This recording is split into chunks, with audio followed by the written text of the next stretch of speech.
Boa noite, é um prazer estar com todos hoje aqui para mais um webinário da Sociedade Brasileira de Pneumologia e Fisiologia. Hoje é dia 23 de abril, são 20 horas exatamente, e nós vamos dar início ao nosso quarto seminário em época de pandemia por coronavírus, a Covid-19, e abordamos em eventos anteriores questões relacionadas à prevenção, relacionadas a equipamentos de proteção individual, a questões ambulatoriais, indicação de internação, critério de gravidade, tratamentos clínicos, e hoje abordaremos as questões relacionadas aos procedimentos em pneumologia e cirurgia torácica, dando ênfase principalmente à broncoscopia, prova de função pulmonar, intubação traqueal, traqueostomia, cirurgia torácica, enfim, como enfrentar essas questões, esses procedimentos, esses problemas relacionados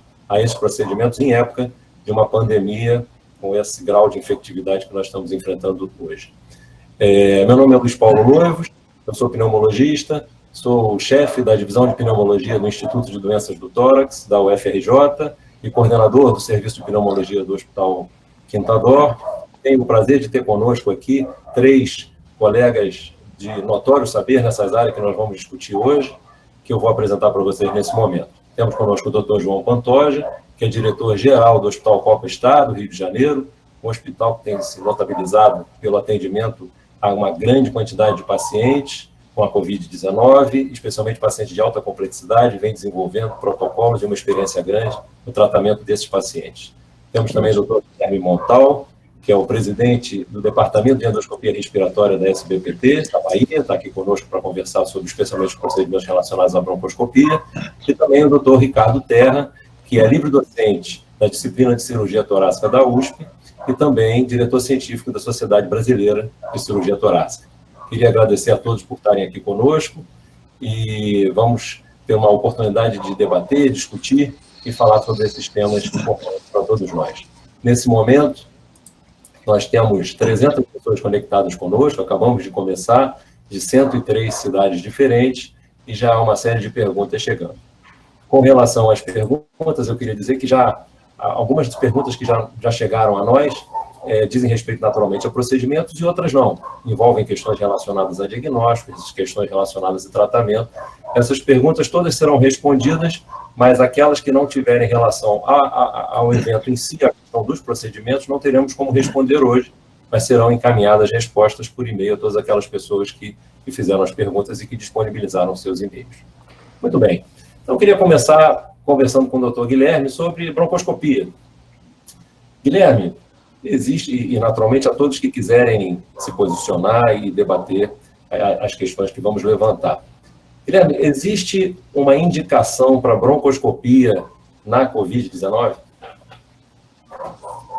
Boa noite a todos, boa noite, colegas aqui desse web meeting, colegas do Brasil. Me sinto bem entre pneumologistas e cirurgiões, Terra, também.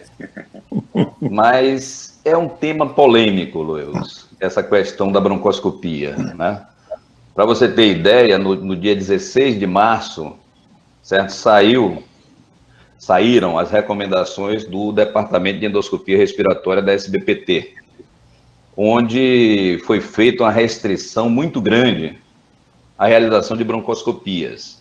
Em pacientes COVID, praticamente ela não se aplica, a não ser em situações de extrema urgência, por exemplo, hemoptise maciça, certo? Ou se tiver um diagnóstico alternativo que vá mudar o manejo clínico desse paciente, né?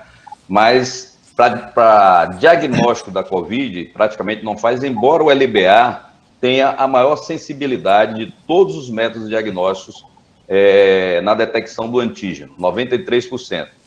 Para vocês terem ideia, no nasofaringe tem 63%, e no orofaringe 40%, 40% a 50%.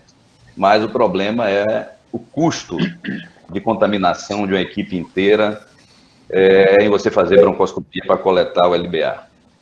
Certo? Então, a restrição foi nas broncoscopias eletivas. Praticamente, fechamos as agendas em todo o Brasil, a nossa recomendação foi essa, e que se deixasse broncoscopias apenas em casos onde, significativamente, o manejo clínico seria alterado, ou mudaria, por exemplo, o estadiamento de uma neoplasia, certo? O diagnóstico e estadiamento que você podia acarretar um dano terrível para o paciente se ele muda o estadiamento e piora o prognóstico dele. Então, pacientes com neoplasia ou outros diagnósticos onde seja necessário um diagnóstico rápido.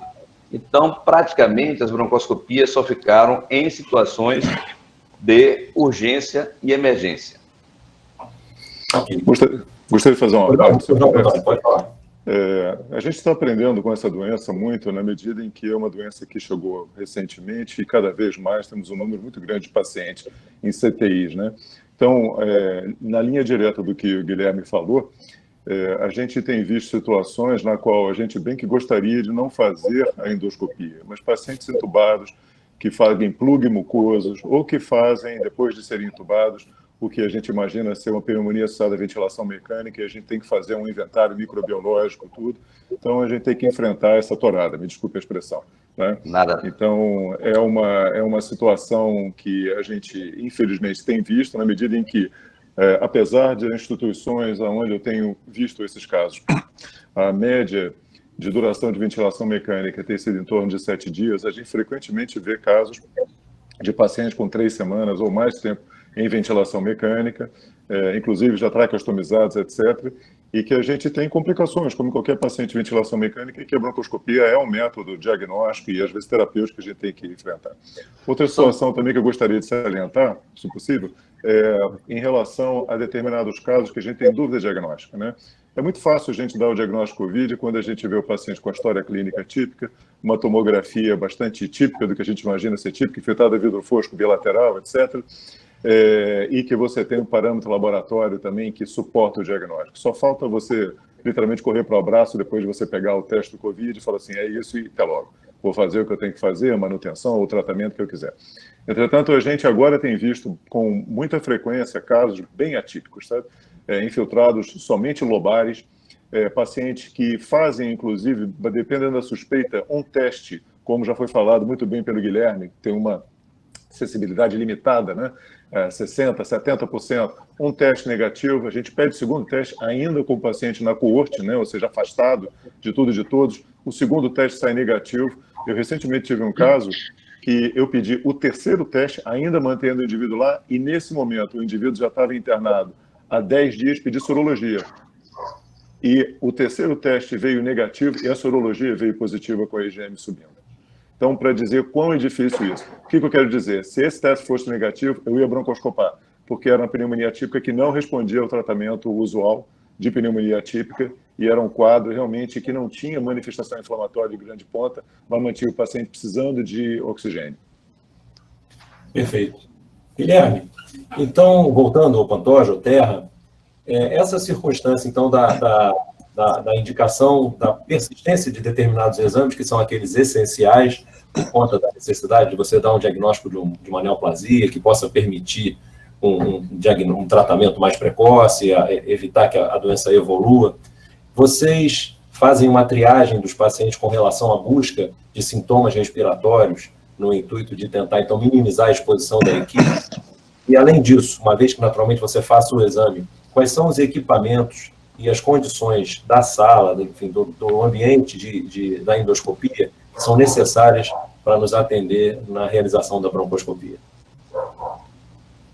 Bom, no mês passado, 30 pneumologistas, entre eles 8 que fazem broncoscopia, se reuniram e fizeram um consenso internacional de pneumologistas sobre Covid-19. E saiu a segunda edição ontem. Foi publicado ontem, já tinha sido publicado online 3 dias atrás. E eles foram muito menos restritivos. E quando a gente fica menos restritivo, é que a gente tem que tomar mais cuidado. Para vocês terem ideia, eles colocaram a situação que você não faz a broncoscopia, remarca ela na agenda, certo? Em termoplastia brônquica criobiópsia, investigação de traqueobroncomalácia e broncoscopia para colocação para tratamento de BPOC. Válvulas unidirecionais, cóios, cola, seja qual. Fora isso, todos você tem que fazer a broncoscopia em 2 a 4 dias, exceto 3 situações que a broncoscopia tem que ser feita no mesmo dia. Quais são? Obstrução de via aérea central, seja por massa, um plug, impactação mucoide, corpo estranho ou uma estenose benigna, obstrução central. Então, isso aí você faz imediatamente, hemoptise maciça e deslocamento de prótese, seja metálica ou de silicone. O resto, tudo que está entre essas duas situações que você reagenda para depois da pandemia, ou que você faz no mesmo dia, você tem que fazer em 4 dias. E aí estariam todas as indicações de broncoscopia. Certo? Então, isso é uma coisa que a gente começa a pensar e que a gente vai começar a discutir no departamento. A gente foi muito restritivo e agora eu já estou começando a pensar, como esse grupo, né, do consenso, que a gente tem que fazer broncoscopia. E é claro que fazer com cuidado. A gente sabe, o Terra, no web meeting, alguns dias atrás, colocou que você operava o doente com Covid, a mortalidade era 20 vezes maior do que se você operasse sem Covid. Então, a broncoscopia também é deletério. A broncoscopia ela tem que ser feita com anestesia geral, certo? Você não pode fazer com sedação consciente, você intuba e faz, mesmo com intubação. Certo? A gente sabe que a intubação é um dos procedimentos que gera aerossol, mas você intubar e fazer a broncoscopia intubada é melhor do que você não intubar e fazer com sedação consciente, em termos de geração de aerossol. Então, a gente está começando a pensar em abrir mais. Lá eles colocam assim, se o paciente tem sintoma respiratório, contato com o paciente COVID, ou viajou, está voltando de uma zona de risco de COVID, eles testam, né? Fazem o RT-PCR. Então, nessa situação, eu acho que a gente chegou num ponto que está diferente, e eu concordo com o que o Pantoja falou. A gente está aqui, a gente não está mais em zona de risco, quem está vindo de algum lugar. A zona de risco é aqui, certo? Então, a gente a minha ideia, que a gente vai discutir no departamento, é fazer o teste, testar todo mundo que vai fazer broncoscopia, certo? E se der positivo, a gente pode postergar esse exame. Essa é a nossa ideia. A respeito da segurança do exame, vocês querem comentar alguma coisa, Pantoja, Ricardo? Não, eu vou falar sobre essa questão depois, quando a gente abordar a cirurgia, que eu acho que tem alguns pontos em comum, mas eu detalho mais adiante. Perfeito. Na broncoscopia com Covid, eu acho que Covid vai trazer um aprendizado.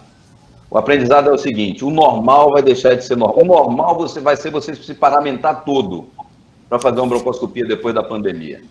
Certo? EPI total, com proteção ocular, proteção respiratória, avental, impermeável, estéreo, todas as broncoscopias deverão ser feitas assim.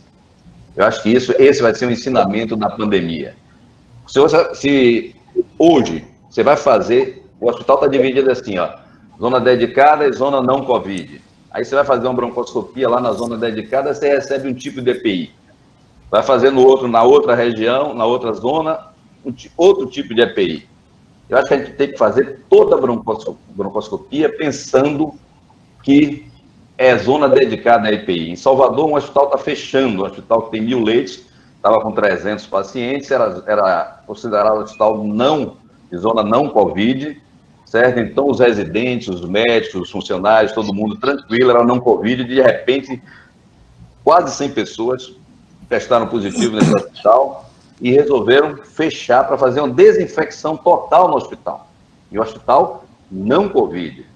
Então, hoje, no nosso meio, eu acho que no Covid virou tratar todo mundo como se fosse Covid. E eu tenho orientado minha equipe toda para fazer a broncoscopia como se fosse na área do Covid, mesmo fora da área do Covid.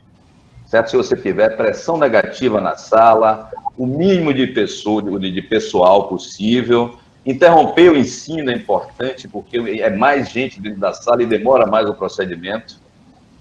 Se você tiver aquela caixa protetora, né, que alguns estão usando, aquilo ali também diminui o risco. Tudo que você fizer de proteção na área Covid, você leva para qualquer lugar. Acho que esse é um ensinamento que vai ter dessa pandemia. Terra, eu queria aproveitar essa interface de cirurgia com broncoscopia. Nem todo lugar tem uma sala para endoscopia respiratória. Muitas vezes o centro cirúrgico é o local onde se utiliza para fazer broncoscopia e cirurgia, enfim, compartilham o centro cirúrgico, né? Quais são as recomendações que você poderia, talvez, nos mencionar relacionada a essa necessidade eventual de compartilhar um local com uma suspeita de Covid, um centro cirúrgico, com um procedimento que, naturalmente, no meu exemplo aqui, não relacionado à Covid? A necessidade, o centro cirúrgico, como os hospitais, de uma forma geral, tem que ter áreas não compartilhadas, não há mais aquela região comum do centro cirúrgico, no intuito de tentar separar. Como tem sido, na sua experiência, a preparação do local, no caso do centro cirúrgico, para evitar a contaminação cruzada de pacientes com procedimentos diferentes? Bom, boa noite a todos, obrigado pelo convite, é um prazer estar aqui entre pneumologistas. Tem uma ligação muito forte com a pneumologia, inclusive familiar, e o que eu diria é que, bom, muita coisa mudou, como já foi colocado pelo Guilherme, pelo Pantoja, a forma como a gente vê várias coisas mudou. Até antes de responder sua pergunta, eu queria falar que, do ponto de vista do cirurgião, só voltando um pouco ao que o Guilherme estava comentando, nós temos 3 grandes mudanças. A primeira grande mudança é relacionada à proteção de nós mesmos. Você sabe que o cirurgião sempre se preocupou em usar avental, luva e etc., mas muito mais para a proteção do paciente do que si próprio. Então, isso vem do Semmelweis, febre puerperal, vem do Lister, evitando transmitir infecções através de instrumentos e das próprias mãos dos cirurgiões. A gente pouco se preocupava consigo. E isso mudou muito. Eu só tinha usado a palavra EPI na disciplina de medicina do trabalho na faculdade. Eu nunca usei EPI como algo para proteção individual. Então, acho que esse é um ponto que teve uma mudança grande. A segunda questão é a preocupação real com recurso. Por mais que a gente se preocupasse com recurso, a gente muito raramente passou por uma situação onde o recurso ele era absolutamente inexistente, independentemente do hospital que você estivesse. Quer dizer, você correu o risco de não ter um insumo e não ter no mercado e não ter no país. Então, acho que esse também é um outro ponto que nos faz pensar. E não é só recurso físico, que é o que tem a ver também com a sua pergunta, o recurso, os insumos, e recurso humano. Eu tenho que planejar se eu vou operar ou não, conforme o tamanho da minha equipe, porque a gente já teve baixas. Então, isso é um ponto importante. E a terceira coisa é a questão da contaminação do paciente, que, como você colocou, como o Guilherme colocou, nós temos aí já publicações que a contaminação cruzada pode causar, que a contaminação por Covid pode causar, no pós-operatório de cirurgia torácica, mortalidade em até 40% dos casos, como mostrado num artigo do JTO recente. Então, essa questão de onde vai ser feito o procedimento e aonde e como são os fluxos, elas são críticas, porque a gente tem que pensar nessas 3 coisas que eu comentei.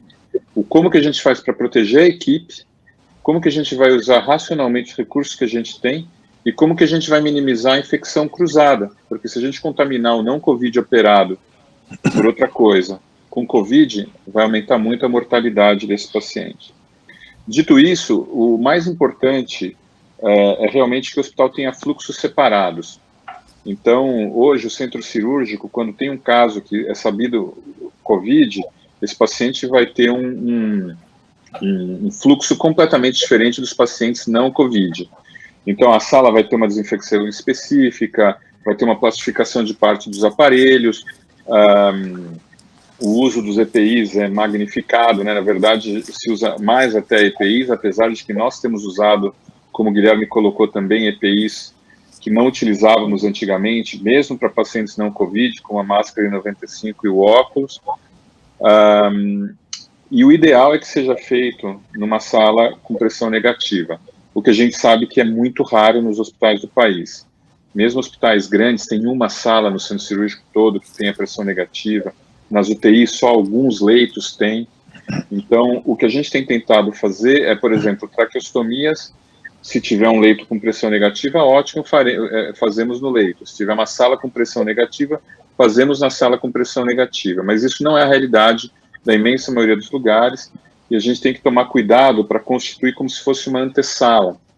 A gente tem que fazer a paramentação, tem todo um protocolo para entrada no quarto do paciente já paramentado, e isso deve ser algo que o hospital coloca para que todos sigam isso à regra, porque variações sobre esse tipo de coisa é o que geram as contaminações e as contaminações cruzadas. E um outro ponto importante que também foi colocado pelo Guilherme é a questão da testagem dos pacientes. Então, hoje, na cirurgia, a gente vem mudando. No início, nós não buscávamos testar pacientes antes de cirurgia eletiva, né, como, por exemplo, em casos de câncer que precisam ser operados, e hoje em dia a gente já está voltando atrás nessa decisão e estamos propondo que os pacientes sejam testados até 48 horas antes da cirurgia com SWAB, e isso, apesar do falso negativo, pelo menos reduziria um pouco a probabilidade de a gente operar um paciente com Covid. Perfeito. A gente vai ter que agilizar um pouco, porque muitas coisas precisam ser faladas, mas nós temos nesse momento 481 pessoas conectadas de 130 cidades, e chegaram duas perguntas mais relacionadas à broncoscopia.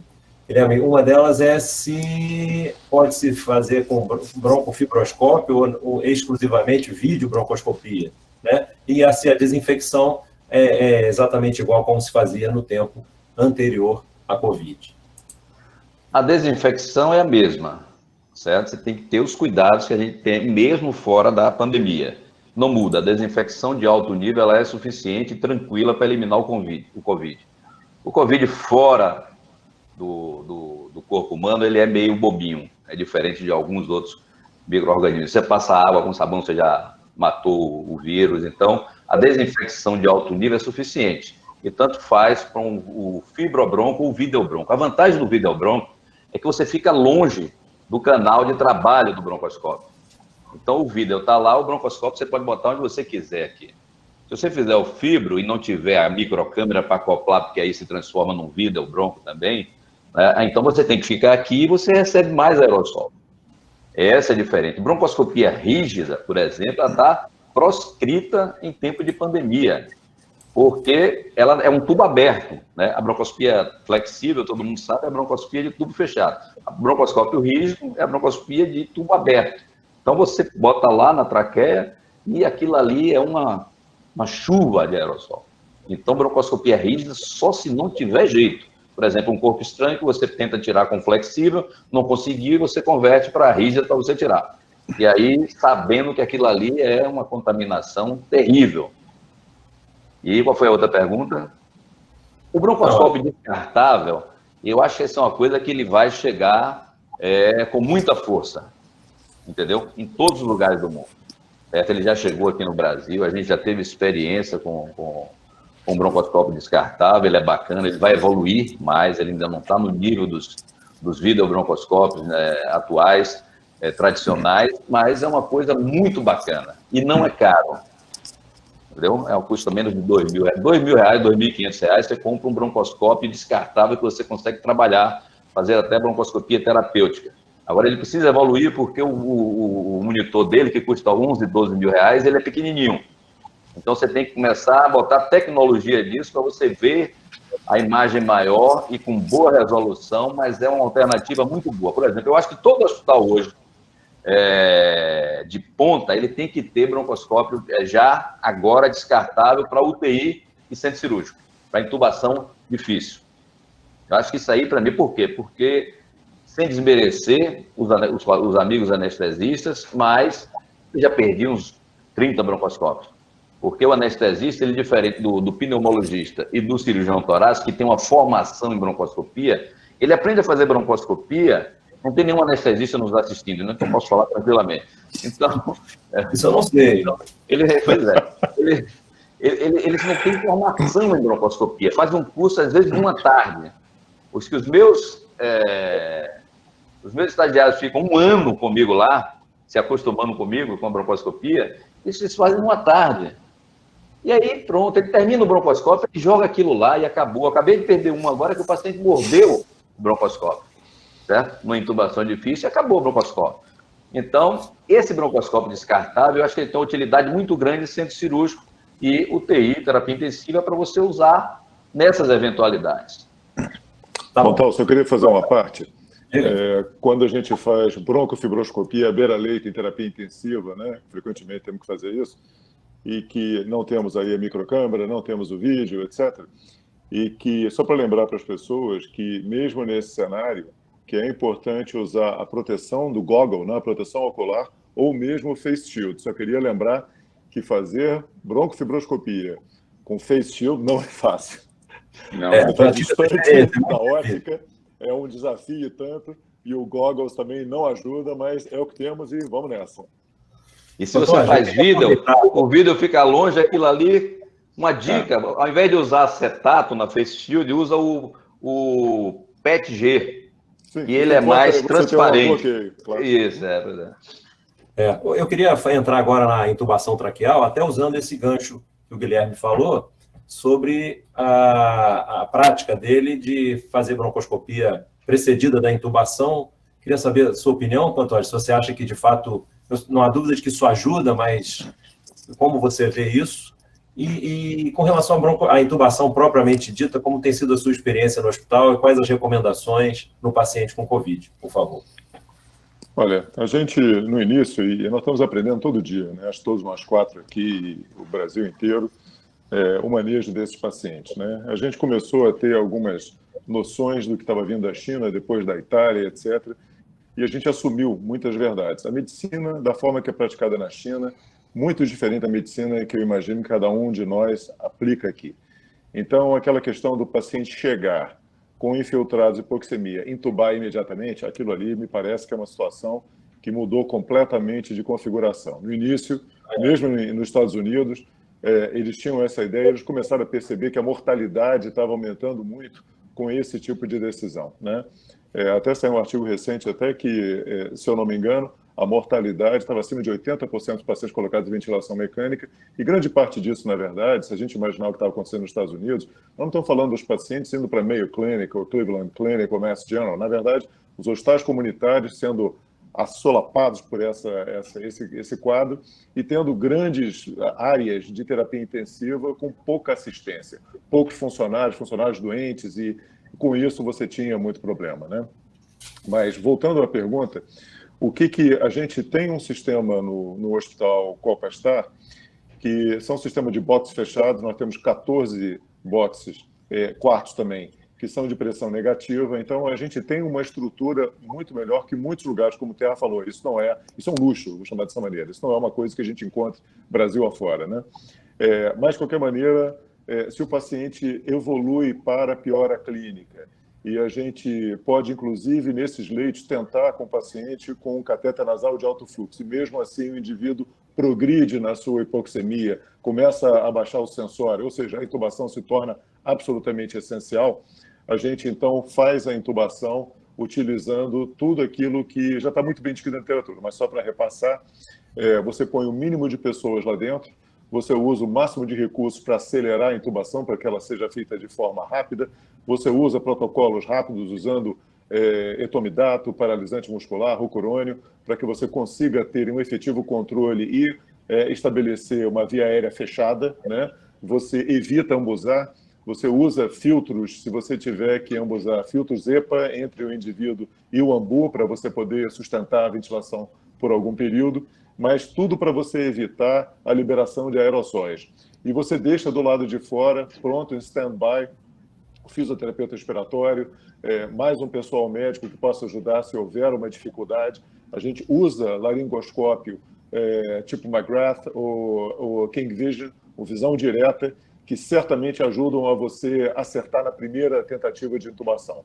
Então, a gente tem tentado fazer isso.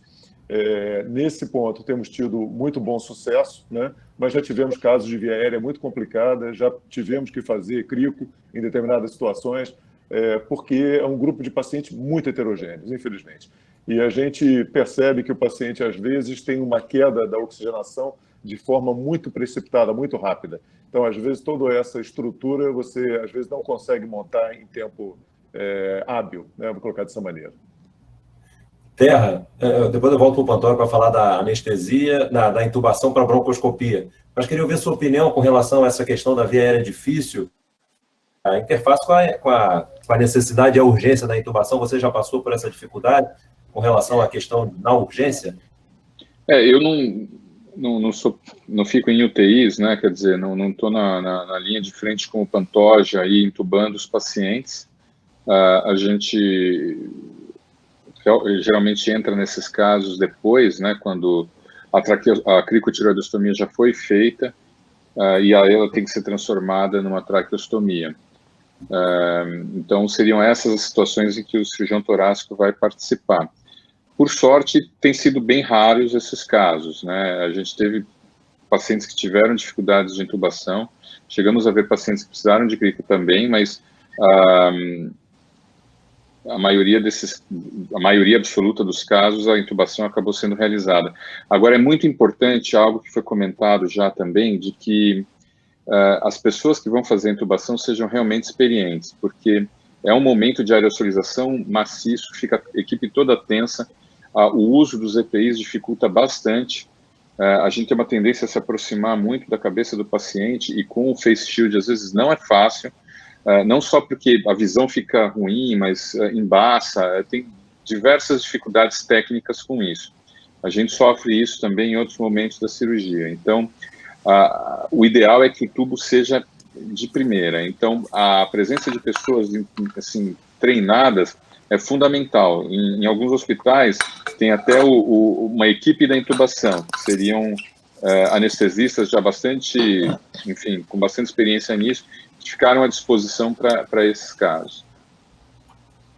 Ok. Pantoja, com relação a essa equipe, Guilherme, então fala, depois eu pergunto.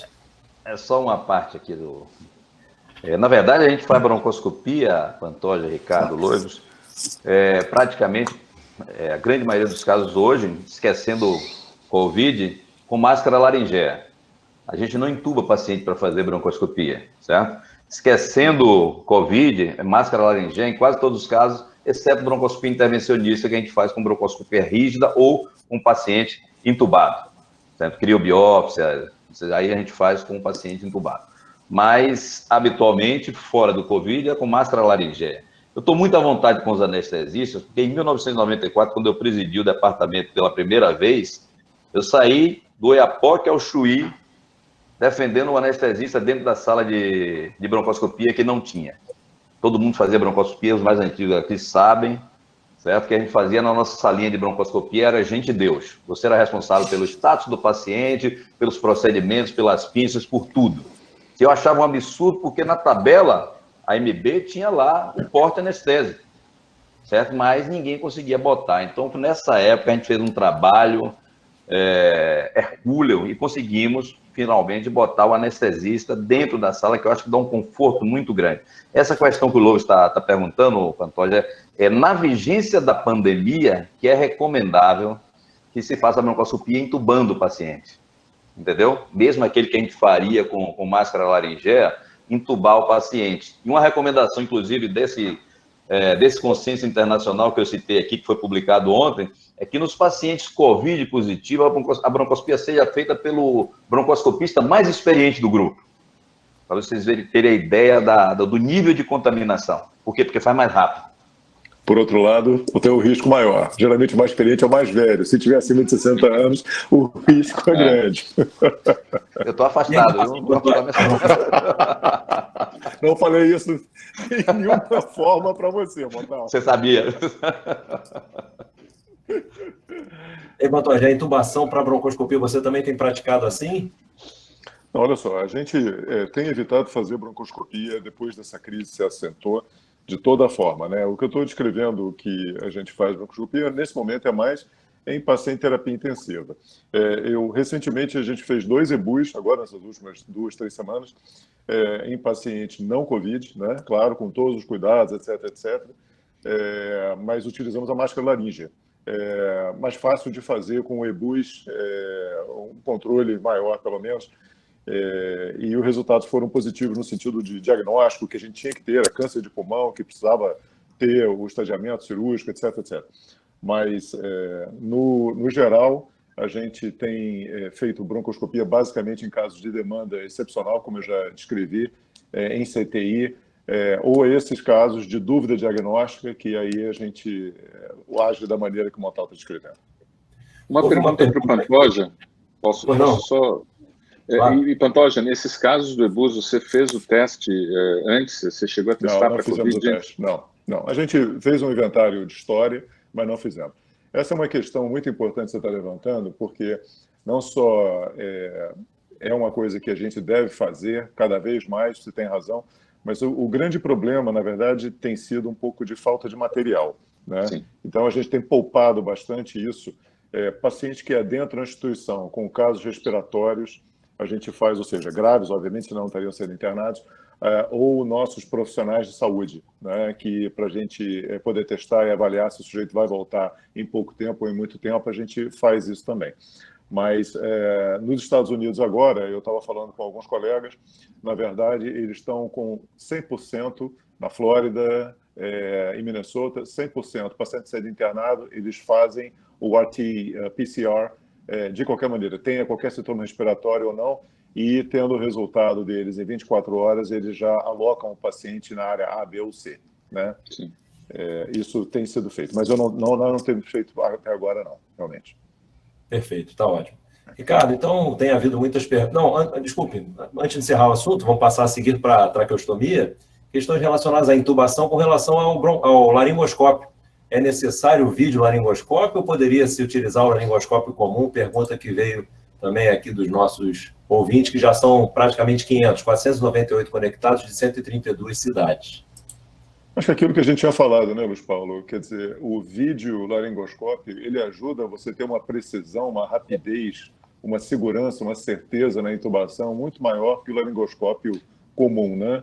É claro que se você tem um sujeito extremamente experiente ali na hora, como o Terra falou, um anestesista raiz, né? Então ele vai pegar o laringoscópio comum e vai ter uma destreza que aquele cara que tem 2, 3 anos de prática, com o laringoscópio de visão, ele não vai conseguir fazer, né? Mas plain level field, né? É melhor usar o laringoscópio com visão direta, né? É importante que a gente fale que nós estamos falando aqui para um conjunto de ouvintes, né, que na realidade enfrenta diferentes realidades. Eu acho, por exemplo, com relação ao anestesista para broncoscopia, seria o ideal, mas nem sempre é possível, naturalmente. A intubação também nem sempre é razoável, por questões logísticas locais, né? Então, assim como o vídeo laringoscópio. Eu acho que são todas condições que auxiliam dispositivos importantes, mas que não são imprescindíveis para a boa prática da medicina, tomados os cuidados todos e o equipamento de proteção individual, obviamente, fundamental. Só uma observação. Né? A intubação com videolaringoscópio requer treinamento. Foi isso que o Pantoja falou ali, eu estou realçando. Porque nós que fazemos broncoscopia, pegar um videolaringoscópio é uma beleza. Você chega ali, aquilo ali parece que, né? É um Maracanã, né? Você joga lá e pá. Agora, para quem não tem treinamento, é um horror. Se você não treinar, é melhor intubar na forma convencional do que ficar tentando enxergar no laringoscópio ali. É só uma observação. Perfeito. Ricardo, então vamos para a traqueostomia, já que broncoscopamos, intubamos, agora o paciente está em ventilação mecânica. Quais são as recomendações relacionadas à traqueostomia? Há uma série de perguntas, todas elas mais ou menos girando em torno desse tema. Em que momento fazer e que cuidados tomar com o paciente em ventilação mecânica que será traqueostomizado. A Sociedade Brasileira de Cirurgia Torácica fez uma recomendação para isso, que foi baseada em várias recomendações internacionais e também a escassa literatura que a gente tem sobre isso. É muito semelhante também à recomendação que a Sociedade de Otorrino e Cabeça e Pescoço, né, fez. Basicamente, o que a gente tem a primeira questão, que é o momento da traqueostomia, diferentemente da tendência que a gente tem para outros pacientes, não se recomenda que seja feita precocemente. Isso até está em debate atualmente, mas a recomendação é que ela não seja feita, obviamente, individualizando caso a caso, por vários motivos, entre eles porque esses pacientes têm um período de intubação aí de 14 dias, e após 14 dias a chance de extubação é considerável, e aí talvez fosse desnecessária a traqueostomia, esse é um ponto. E a outra questão é o momento que após alguns dias o paciente também vai ter uma possibilidade de contaminar a equipe, às vezes ele é até negativa, o COVID, menor. Então, a ideia sempre é tentar poupar a equipe como um todo, porque a traqueostomia é um momento de extremo risco de contaminação da equipe. Dito isso, nessa recomendação da Sociedade Brasileira, a gente tem também o que seria o setup mínimo. É lógico que o ideal seria numa sala com pressão negativa, mas a gente sabe que isso é inviável na maioria dos hospitais do país, então é muito importante o cuidado para manter as portas fechadas, seja da sala cirúrgica, seja do leito de UTI. A outra questão que seja assistido pelo menor número possível de pessoas, então evitar de ter muita gente presente ali, lembrando que recurso humano é um recurso que se escasseia rápido, tá? A outra questão seria o momento da traqueostomia propriamente dito, evitar o uso de bisturi elétrico, porque você pode dissipar o vírus no momento em que você está tendo a cauterização, principalmente se for para fazer a abertura da traqueia, isso não deve ser feito. O outro ponto muito importante, talvez o mais importante de todos, seja no momento da abertura da traqueia, o ventilador está pausado, desconectado o tubo da conexão com o ventilador e o paciente completamente bloqueado, com bloqueio neuromuscular. Porque assim você não só evita que ele tussa no momento da traqueostomia, que é um problema muito comum, e o segundo, que o próprio ventilador, no momento da ciclagem, tenha provoque um escape de ar e isso aerosolize o vírus que estaria na traqueia do paciente. Então, isso seriam os cuidados intraoperatórios, e quanto à questão dos EPIs, é importante que todos que estejam presentes estejam com avental impermeável, luva estéreo, máscara N95 ou similar, óculos, face shield e gorro cobrindo, inclusive, as orelhas. Então, essas seriam as recomendações que estão dispostas, inclusive, para quem quiser ver no nosso site da Sociedade Brasileira de Cirurgia Torácica. Com relação à técnica, até a doutora Margarete Dalcom acabou de perguntar aqui sobre a traqueostomia percutânea ou traqueostomia convencional. Existe alguma questão relacionada a isso? Essa é uma pergunta importante, foi uma grande polêmica dentro da nossa sociedade, inclusive porque não existe evidência nem para um lado nem para o outro, então, infelizmente, muita coisa é baseada no achismo, né? Então, alguns acham que a traqueostomia percutânea ela é mais fácil e mais rápida, então por isso deveria ser realizada. Por outro lado, você tem a execução da broncoscopia durante a traqueostomia percutânea, o que pode provocar a contaminação da equipe durante a broncoscopia. Então é isso que deve ser pesado, né? A nossa recomendação foi, nos hospitais que eu trabalho, Hospital das Clínicas, por exemplo, foi que se desse prioridade para a realização da traqueostomia convencional, para que a gente evitasse mais uma pessoa fazendo a broncoscopia, mais um aparelho para ser contaminado e também a aerosolização durante a realização da endoscopia. Mas, assim, a verdade é que se a equipe for muito, digamos, expert em traqueostomia percutânea, não existe nenhuma evidência na literatura que isso seja algo pior. Alguma utilidade do ultrassom? O doutor Renato Abelha nos pergunta aqui sobre a possibilidade de usar o ultrassom como orientação para uma traqueostomia percutânea. Poderia ser usado nesse caso? Existem alguns grupos que têm experiência com isso.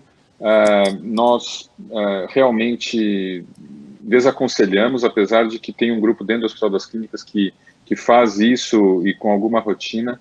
A nossa impressão é que a visualização da parede posterior da traqueia fica inviável, né? Com ultrassom, você não tem essa noção, então existiria potencialmente um risco maior de lesão da parede posterior da traqueia.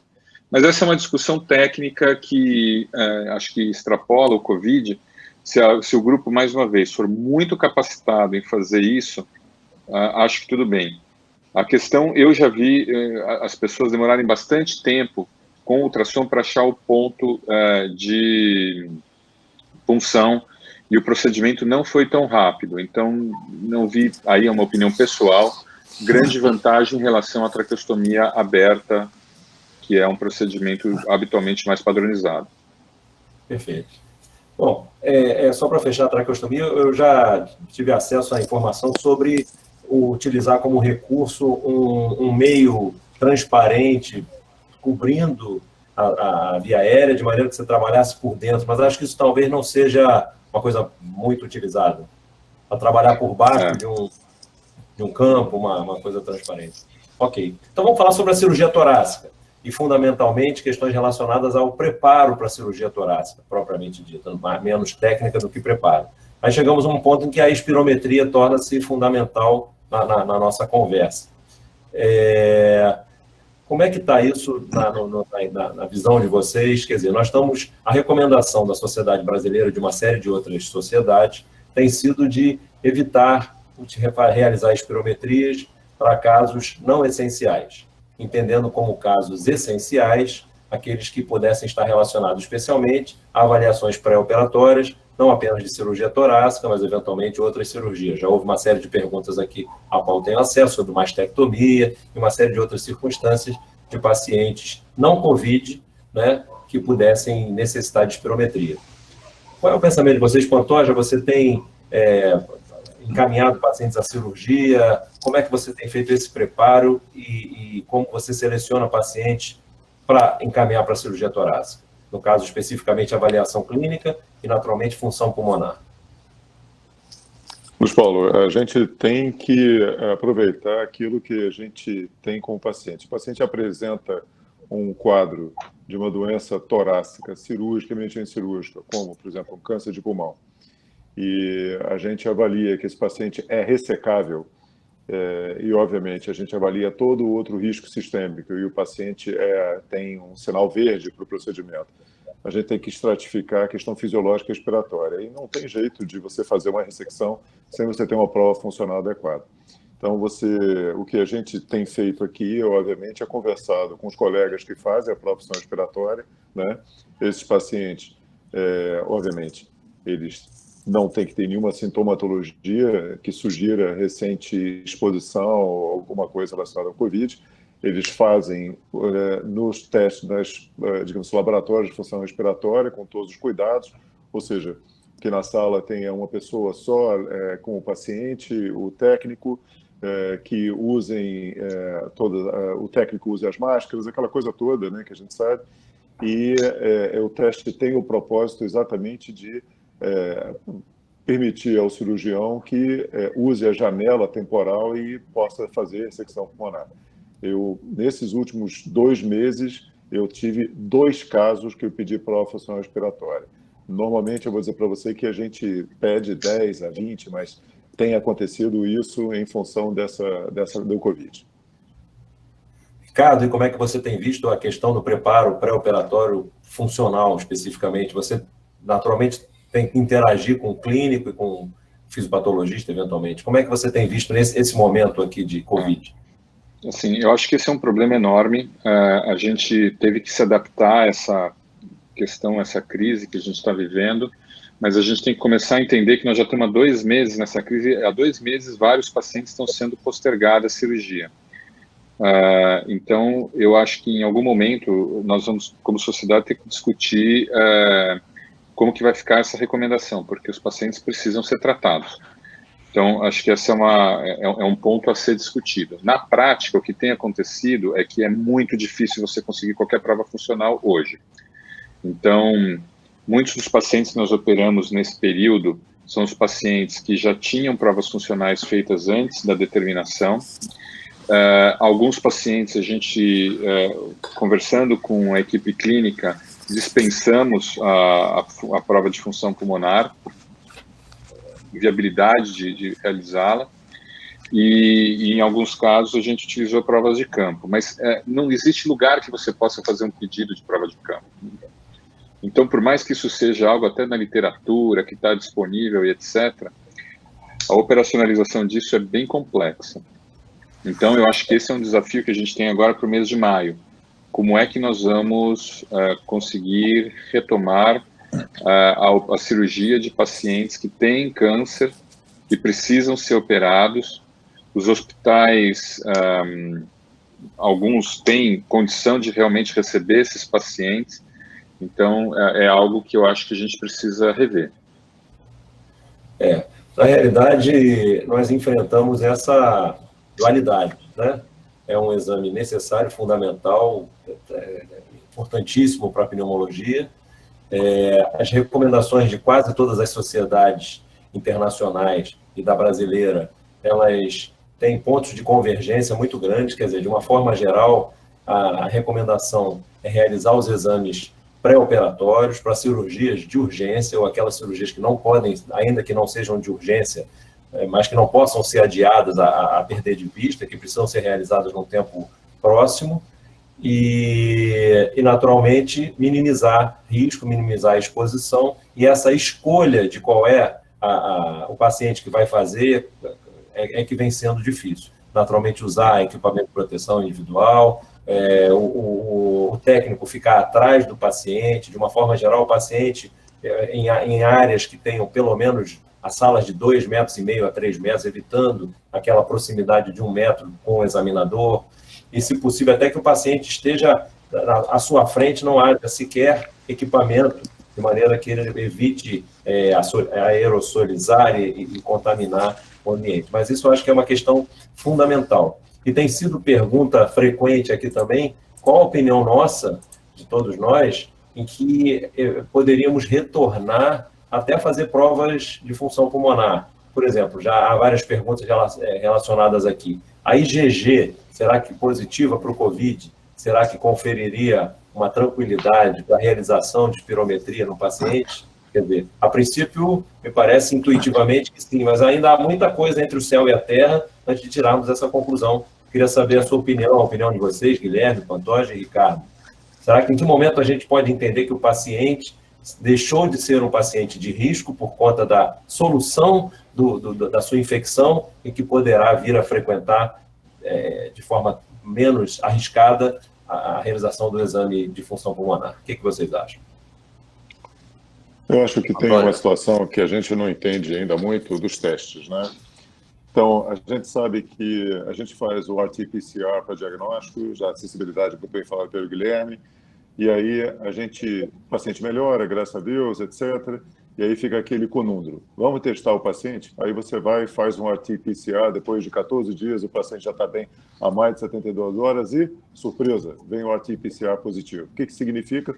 Essa é uma pergunta muito interessante, né? Isso significa que pelo menos que tem fragmento de RNA captável e detectável através do método. Isso significa que o indivíduo está infectante? Provavelmente não. Nós temos certeza absoluta? Não.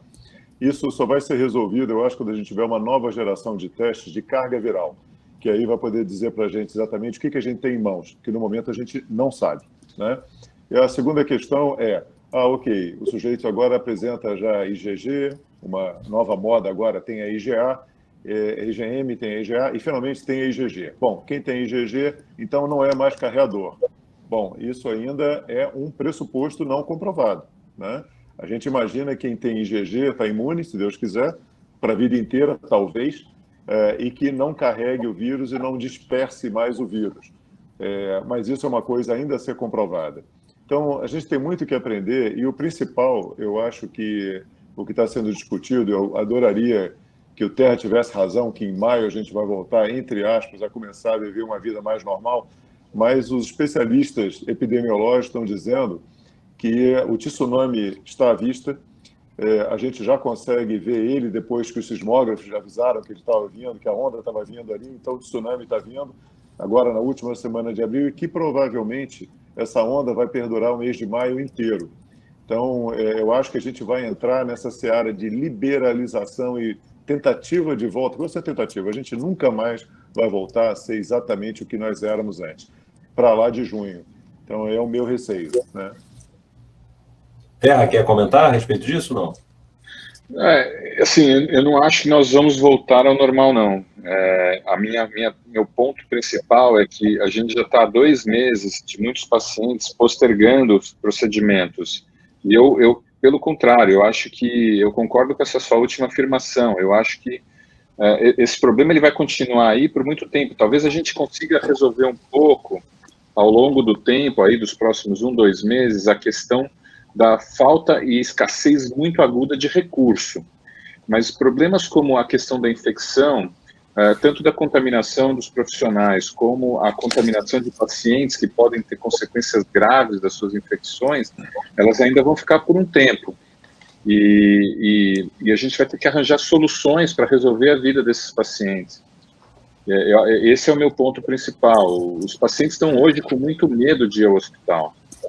E acho que, por um lado, a questão do isolamento mesmo, que é uma coisa positiva, mas nós temos que tratá-los. A gente vai ter daqui a pouco um outro problema, que vai ser pacientes só com doenças avançadas, ou que, como hoje, morrem de doenças cardiovasculares em casa para não ir ao hospital. Então, acho que a gente vai ter que arranjar agora soluções criativas para... começando a pensar agora para os próximos meses de como que nós vamos, a despeito do vírus que está aí, conseguir tratar esses doentes. Mas eu concordo com você, Pantoja, eu não acho que o mês que vem vai estar ok. A gente vê aqui em São Paulo, principalmente no setor público, os números estão crescendo de uma forma exponencial, então ainda não chegamos no pico, com certeza. Eu acho que... Viu, Luiz? Eu acho que uma mudança, eu concordo com o Terra, ela já ocorreu. Porque no início a gente orientava os pacientes para não saírem de casa. Se você tem outra doença, segure sua doença até o máximo que você possa por causa do risco de infecção. Tal. A Sociedade Brasileira de Cardiologia emitiu uma nota essa semana conclamando os cardiopatas para não esperar esse momento tão já com a doença instalada, com os sintomas mais severos, e que procure o cardiologista mais precocemente. E isso eu concordo inteiramente. É até uma sugestão para a SBPT que a gente faça a mesma coisa com os pneumopatas, e a gente oriente que ele procure o médico, certo? Com os sintomas, e não fique esperando lá no fim para já chegar lá numa fase tão complicada e de difícil tratamento. Acho que o pneumopata, como cardiopata, ele tem que procurar seu médico, entendeu? Eu acho que o momento de você ficar com medo da pandemia, certo? Gerou muita coisa ruim também. Eu não sei, os dois lados me convenceram, Terra. Os dois lados me convenceram. Certo que continuar isolado é bom, mas também que você não fazer o isolamento, só um distanciamento, aquele isolamento vertical. Os dois lados me convenceram, eu não tenho opinião sobre isso realmente. Cada hora eu vejo uma coisa que me convence, outra que não me convence. Eu não tenho, não é uma coisa que eu estudo, não sou estudioso disso, eu não tenho uma opinião formada sobre essa visão geral. Mas o paciente, eu acho que isso já mudou. Ele precisa procurar seu médico. Uma solução que eu acho que a gente agora tem essa possibilidade, que é a telemedicina, ela precisa ser mais usada também. Recentemente, acho que faz uns 2 ou 3 dias, teve um webinar da Sociedade Americana de Cirurgia Torácica, no qual eles discutiram as estratégias de telemedicina para atendimento dos pacientes. E a gente vê que é uma alternativa que mantém o isolamento social e você não perde o contato com o paciente, porque pacientes que têm doenças crônicas ou que têm doenças que precisam de algum acompanhamento mais próximo, eles estão um pouco abandonados hoje, e a telemedicina pode ajudar. Eles mostraram várias soluções da Mayo Clinic, enfim, foram vários serviços que apresentaram as suas alternativas, E isso não é só nos Estados Unidos. A Sociedade Europeia de Cirurgia Torácica mostrou agora os resultados de uma enquete que eles fizeram, e uma porcentagem significativa dos cirurgiões europeus faz o segmento pós-operatório dos pacientes através de telemedicina. Então, não é uma perda completa de contato com o paciente, mas também mantendo o isolamento social. Existem umas questões intermediárias aí. Existe um risco disso. Só um minutinho, por favor, uma parte. Eu estava conversando com colegas hoje do Johns Hopkins também e da Mayo, e, obviamente, essa é uma estrutura que veio e escancarou as portas todas pela necessidade atual, né?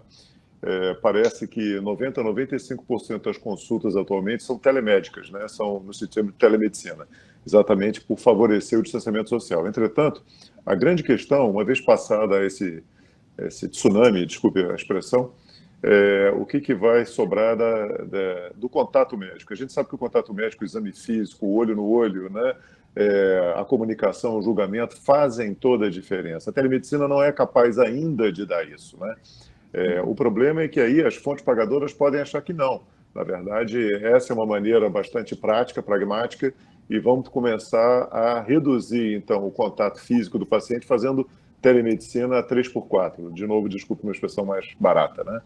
Então, a gente tem que tomar muito cuidado, que a telemedicina foi, em grande parte, escancarada, mundo afora, aqui também, em função da necessidade daqui, né? O Covid está aqui, então vamos botar a telemedicina, que é a única forma da gente manter o contato médico-paciente agora de maneira objetiva.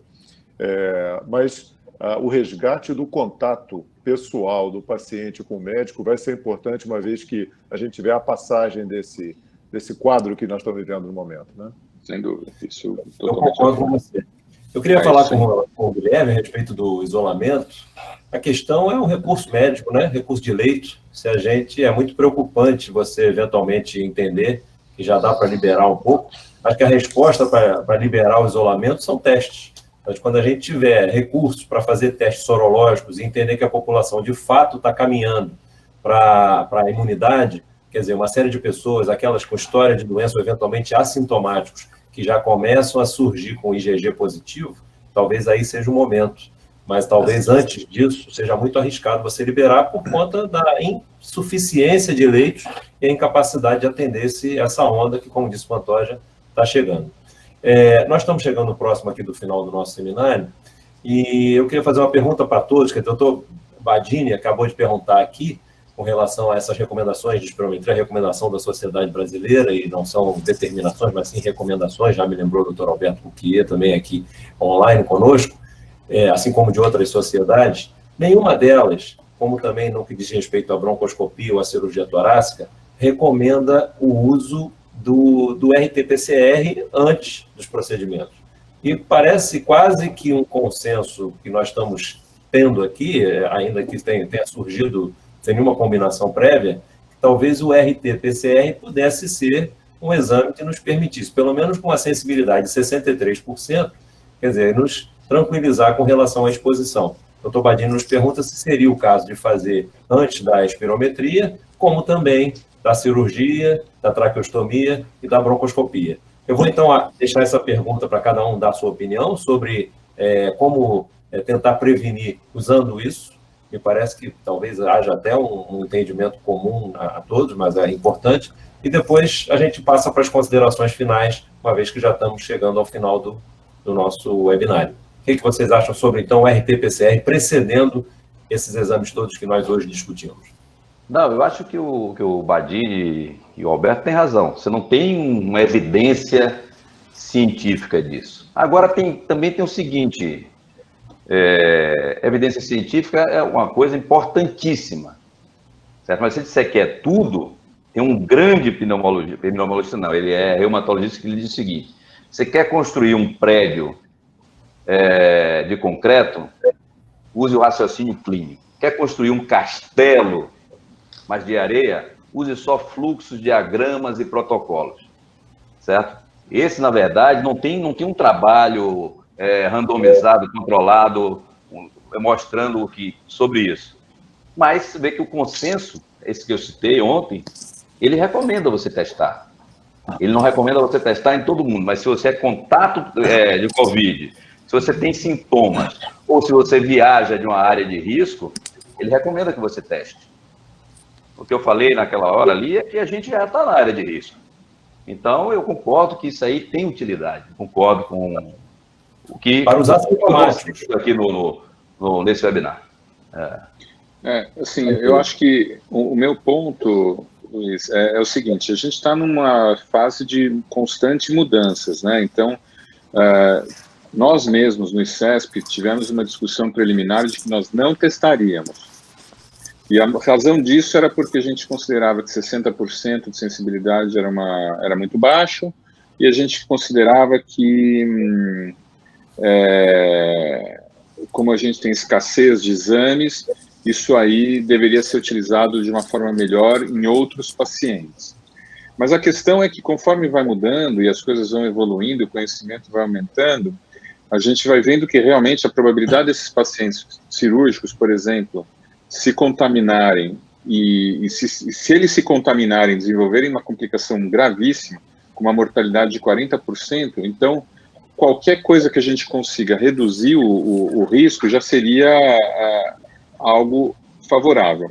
E a gente tem evidência de baixa qualidade, mas como, por exemplo, um estudo chinês que mostrou que quando eles faziam a testagem, não só dos pacientes, mas como dos profissionais de saúde envolvidos no cuidado desses pacientes, houve uma redução muito grande da contaminação cruzada, não teve ninguém que, mesmo dos próprios profissionais de saúde, que ficou contaminado. Então, assim, é um conhecimento que a gente está tendo que adquirir ao longo do processo.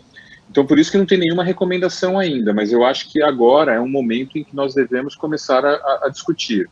Sociedades internacionais estão discutindo isso. Antônio, alguma coisa sobre o RT? Eu tenho uma opinião que amarra um pouco o que os dois colegas falaram. Eu acho que se a gente tivesse RT-PCR a 3x4, com custo barato, com uma resolução rápida, ou seja, você obtém o teste em pouco tempo, etc. Eu acho que nós estamos fazendo em todo mundo, praticamente todo dia, toda hora, para poder pegar na porta do hospital e falar assim, você não entra aqui. Eu, como gestor de hospital e em contato com outros gestores, eu tenho tido notícia de vários casos de pacientes internados há meses a fio, ou seja, internados muito antes do Covid chegar e que estão agora sendo acometidos pelo Covid. Ou seja, isso foi transportado para eles, foi transportado para o beira-leito, foi transportado pelos seus acompanhantes, pelos seus visitantes, pelos funcionários do hospital, pelos médicos que estão assintomáticos. Então, como essa é uma doença, bastante safada, o cara que transmite a doença pode estar absolutamente assintomático. Nós quatro aqui podemos estar assintomáticos e estarmos carregando isso e não sabemos, e não desenvolvemos sintoma e fazendo com que a doença se espalhe. Eu acho que deveríamos testar todo mundo, toda hora, se possível. Só que nós temos um problema, nós não temos testes assim. Por isso que nós estamos fazendo uma racionalização do teste. Nós testamos quem está doente, sendo internado, nós testamos o profissional de saúde para ter certeza de que ele não vai contaminar ninguém ao seu lado. Mas na medida em que agora a ideia é que a gente tenha mais e mais testes, eu acho que a ideia que está já nos Estados Unidos, em vários hospitais que eu pude falar, que é de testar toda e qualquer pessoa que está adentrando a instituição, eu acho que deve ser copiada. Pelo menos é a minha maneira de ver. É importante lembrar que nós estamos aqui fazendo uma conversa clínica decorrente das nossas experiências. Não cabe aqui nenhuma recomendação formal da realização desse exame para qualquer tipo de procedimento. Mas, foi isso que eu quis dizer, exatamente isso que eu quis dizer. Mas, naturalmente, diante dos riscos inerentes à presença do Covid em pacientes que serão submetidos, seja a broncoscopia, a cirurgia, enfim, a espirometria, é naturalmente uma consideração que cabe colocar. Eu queria pedir a vocês, então, que deem as suas considerações finais, antes de propriamente fazer os agradecimentos. Guilherme, o que você tem a concluir para nós? Eu quero agradecer. 500 pessoas aí, você falou, assistindo? Sim, eu não dei... Tivemos em torno de 500 pessoas, agora estamos com 449 de 124 cidades. Eu pensei que ia ser muito menos, né? Pneumologista não opera, broncoscopia não remunera bem, espirometria não está sendo feita. Então, achei ótimo 500 pessoas. Fiquei preocupado quando eu vejo um cirurgião torácico, né? e do naipe do nosso grande amigo Terra, falar em telemedicina é porque os clínicos já acabaram, né? Se a cirurgia está falando em telemedicina, os clínicos já acabaram. Mas a minha mensagem final é de cuidado. Vamos nos proteger. Eu acho que isso mudou. Mudou independente de pandemia. A partir de agora, nós, da saúde, vamos nos proteger muito mais. Certo? O que a gente viu, o que eu vi aqui no Hospital Santo Antônio, aquele que eu falei, que o hospital está fechando para fazer uma desinfecção geral no hospital. Certo? O que a gente tem visto no dia a dia, de gente se contaminando. E quem se contamina, a gente não sabe quem vai adoecer. Certo? Quem se infecta, a gente não sabe quem vai adoecer. E quem adoece, a gente não sabe como é que vai evoluir. A gente sabe que as comorbidades estão aí, que pioram e tudo, mas você não tem um fator que diga assim, o prognóstico, igual esse aqui vai acabar, esse aqui vai fazer isso, esse aqui vai fazer isso, que a gente fica esperando e acompanhando de acordo com o que vai acontecendo. Então, é a gente se proteger cada vez mais, não sei qual é o certo, se é isolamento horizontal, vertical, deve ser, mas eu acho que a gente tem que se proteger. Essa é a minha mensagem. Antônio. Olha, eu vou ecoar o que o Montal falou. Eu acho que a situação, no momento, nas instituições de saúde, nós estamos perdendo entre 10% a 20% da nossa mão de obra a qualquer momento, porque elas estão sendo acometidas pelo Covid. A falta de pessoal é crítica. Os profissionais de saúde todos têm que ter muita consciência dessa situação, fazer todas as medidas preventivas. Eu acho que isolamento, no momento, é essencial. A gente consegue ver essa onda, infelizmente, chegando muito próximo de nós aqui na beira-mar. E eu só espero que todos nós consigamos ter saúde e vigor, serenidade para lidar com os momentos futuros, para que a gente possa estar discutindo aqui dentro de vários meses, né, as lições que nós aprendemos com essa pandemia e fazendo tudo para, se Deus quiser, a gente não ter tantas baixas como nós estamos tendo ultimamente. Agradecer à sociedade e aos colegas pelo momento aqui. Terra. Bom, mais uma vez, eu acho que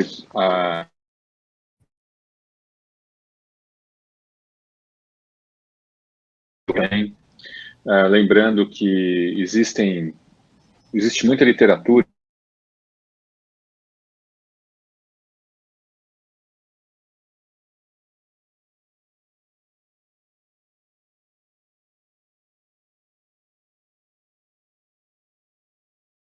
quanto deveria, pelo menos nós cirurgiões, isso muito, a forma de ver os próprios equipamentos que a gente já usava. Então, a minha recomendação a todos é que estudem como usar os EPIs, como paramentar, como desparamentar, que é essencial. As pessoas se contaminam mais na desparamentação do que na paramentação, ou durante o procedimento. A quebra do processo, ela ocorre durante a desparamentação, e a gente tem que estar lá. Essa é uma missão que é nossa, que é cuidar dos pacientes.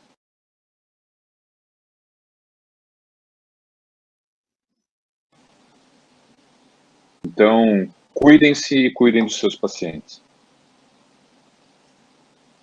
Bom, eu queria agradecer a participação de vocês, foi um prazer muito grande estar aqui aprendendo com vocês, como já aprendo no dia a dia, e naturalmente nessas oportunidades que a SBPT e a Chiesi nos ajudou a proporcionar para tentar trazer um pouco de informação e de esclarecimento para pessoas do Brasil todo. Nós tivemos em torno de 500 pessoas logadas, tivemos mais de 100 perguntas, eu tentei agrupar dentro do possível as perguntas, de maneira que pudéssemos acionar respostas que atendessem a mais de uma pergunta, que tinha às vezes uma nuance um pouquinho diferente da outra, mas de uma forma geral a ideia era tentar responder. Muitas ficaram sem resposta, porque não seria possível responder 100 perguntas nesse intervalo de tempo, mas quero dizer que nós responderemos a pergunta de todos por e-mail, que serão retornadas a vocês as respostas. Eventualmente posso pedir a vocês para me ajudarem nas respostas que versem a cada especialidade, a cada atuação, área de atuação de vocês. Queria agradecer a SBPT por nos dar essa oportunidade de estar aqui, agradecer a vocês e dizer que estejam conosco na semana que vem, que teremos mais um webinário, naquele momento, sobre ventilação mecânica em pacientes com a Covid-19. Muito obrigado e boa noite a todos. Boa noite. Muito obrigado. Boa noite, pessoal. Boa noite. Boa noite.